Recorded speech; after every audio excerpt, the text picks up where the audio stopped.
Estamos de volta e a gente continua vendo aqui o nosso bate-papo aqui com a Elizabeth Rodrigues sobre como ensinar boas maneiras e normas de convivência para os seus filhos. Elizabeth, uma coisa que eu sempre noto que alguns pais têm dificuldade de chamar a atenção dos seus filhos. Deixa o menino fazer o que quiser e depois fica fazendo aquela cara de paisagem ou então dá uma risadinha e acabou-se.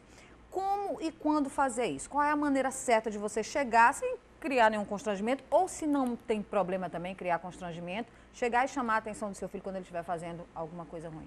Duas coisas devem ser evitadas, duas situações. A primeira, não chamar a atenção e deixar a criança passar dos limites e puxar a saia de todo mundo e fazer coisas, por exemplo, como arrotar a mesa, dar pum, colocar o dedo no nariz, interromper a conversa, desrespeitar os mais velhos. Enfim, todo esse tipo de coisa, sem saber esperar, tem uma fila, a criança não quer esperar, ela quer tudo para agora. E essas coisas todas têm que ser trabalhadas no sentido de que quer sair, refeições tem que ter foco. A criança não pode ficar brincando, assistindo TV, videogame, ela tem que sentar à mesa, quer sair da mesa, com licença pai, com licença mãe, foco. Então todas essas coisas têm que ser com paciência. E não pode o outro extremo, que é na frente de todo mundo, no aniversário, meu filho, tire o dedo do nariz, eu não disse que isso... Não. Então pode ser, e sempre deve ser chamada a atenção, sim. A mãe pode estabelecer códigos. Meu filho, quando você tiver com o dedo no nariz, você sabe que a gente não pode limpar o corpo em ambientes públicos.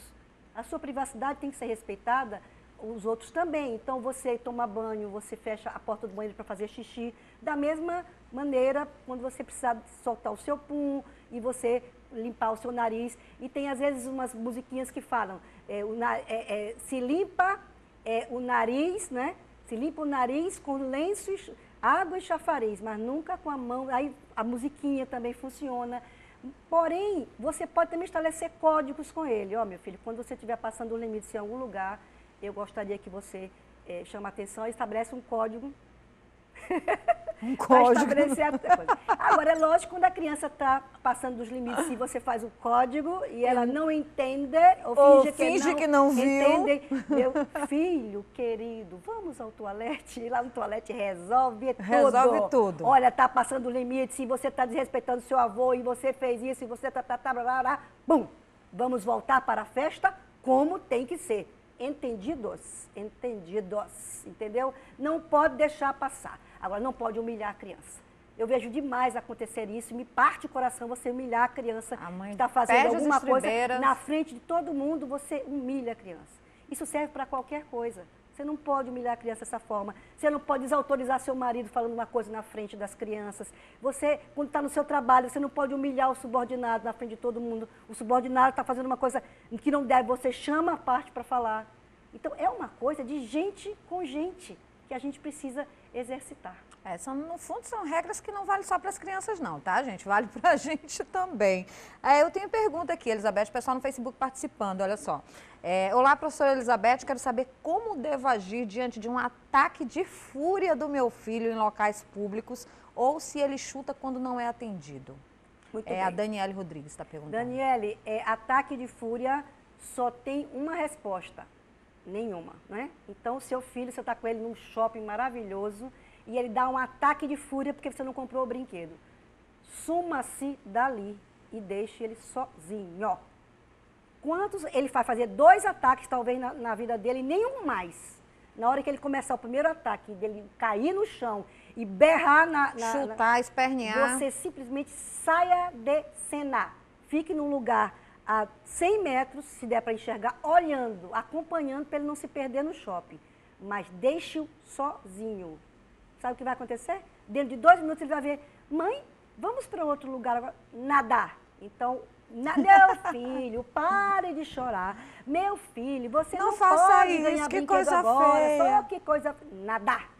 Então, as perguntas foram ataque de fúria ou chutar. Ou chutar. Ele deve espernear quando quer alguma coisa, né? Então, se você deixou sozinho, ele não está em condições de chutar nada. Então, deixa-o, como dizem os espanhóis, de lejos, de longe. No máximo, ele vai encenar o segundo ataque. Nunca mais. Ele chora um pouquinho, 5 minutinhos, mas depois para e nunca mais viu que não funcionou. Porque isso é meio que arma também das crianças, né? Ele joga para chamar atenção, se não funcionar... A criança vai testar o limite sempre. Sempre. Até onde você vai. E aí ela vai empurrando até onde você deixa. Tem outra pergunta aqui. A Ana Paula Moraes fala o seguinte: boa tarde, Paula. Boa tarde, Elizabeth. Quando é contrariado, meu filho de 2 anos começa a gritar. Como posso mostrar que isso é errado? Ele já entende.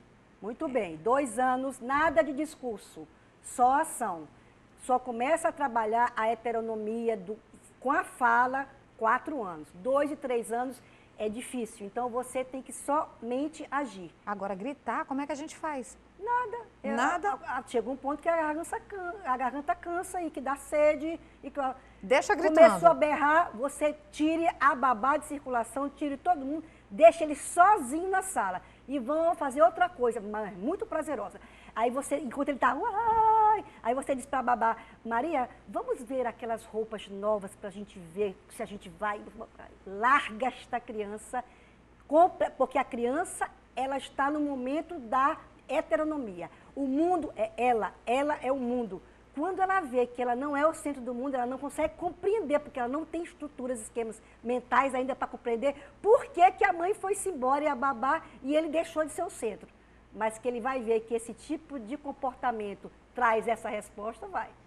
A gente, inclusive, sobre até o que a gente falou ainda agora, a Elisa Silva, ela está perguntando aqui: gente, quando eu saio para jantar fora, meu filho não para quieto na mesa, fica correndo pelo restaurante, incomoda a todos.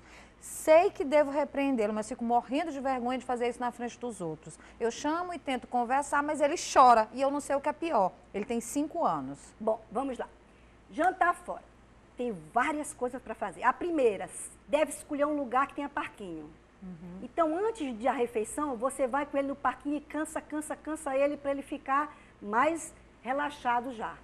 Então, aí você vai com ele à mesa. E na mesa, você vai dizer: olha aquele prato que está passando ali, aquilo é cenoura? Como é que faz? Aí você começa a criar uma conversa interessante com ele. Porque sabe o que acontece no restaurante? É que os pais levam a criança para um momento de lazer e ficam conversando entre eles. E deixa a criança sozinha. Aí leva a amiga, o casal, a criança fica com a babá, não dão nenhuma atenção a ela, então ela fica querendo chamar a atenção na mesa. Você leve joguinhos de puzzle, de memória, interaja com seu filho. E quando chegar o momento que, meu filho, você vai ficar à mesa até a hora que terminar de se alimentar. Enquanto isso, você conversa sobre a alimentação. Como será que o restaurante faz para chegar esse peixe? Será que eles compram no mercado? A criança vai ficar louca, respondendo curiosa. as coisas e vai interagindo com ela. Depois você dá o quebra-cabeça, dá o jogo de memória. Pronto, chegou o almoço. Almoço, pá. Agora, meu filho, a hora que você quiser, peça licença. Aí ele pede licença e vai para o parquinho. Quer dizer, mas você não pode fazer uma festa em sua casa. E que seja um momento de lazer com as crianças, você ficar com sua amiga, papapá, o tempo todo.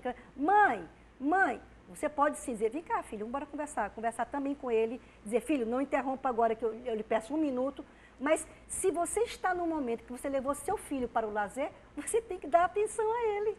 Exatamente. E se correr, chama atenção. Mas é óbvio, olha, aqui não é lugar, venha cá, venha sentar. Agora, é interessante passar por todos esses momentos. Primeiro cansa um pouco, e se depois ele já brinca, tem 5 anos, já vai entender. Com ele, traz a criança para dentro do contexto para que ela interaja e ao final tem que ter um lugar, finalmente, onde a criança possa relaxar depois da alimentação. Você não pode existir com uma criança de 3, 4 anos, fique à mesa, né? Aliás, esse processo é um processo paulatino. O ideal é que as pessoas sentem à mesa e depois levantem todas juntas. No entanto, quando a criança é pequena, você vai fazendo isso aos poucos. Cada vez ela fica mais tempo à mesa, e para sair, com licença pai, com licença mãe. É isso aí, fica a dica para você, gente. Muito obrigada pela participação, quem está mandando pergunta aqui. Se chegar mais, pode deixar que eu vou guardar para a próxima semana para a gente continuar respondendo. Elizabeth, muito obrigada pela participação hoje. Beijo, Paulo. Beijo a você que está conosco todas as quartas. Vamos para o intervalo comercial rapidinho e eu volto já com mais programa M. Não sai daí.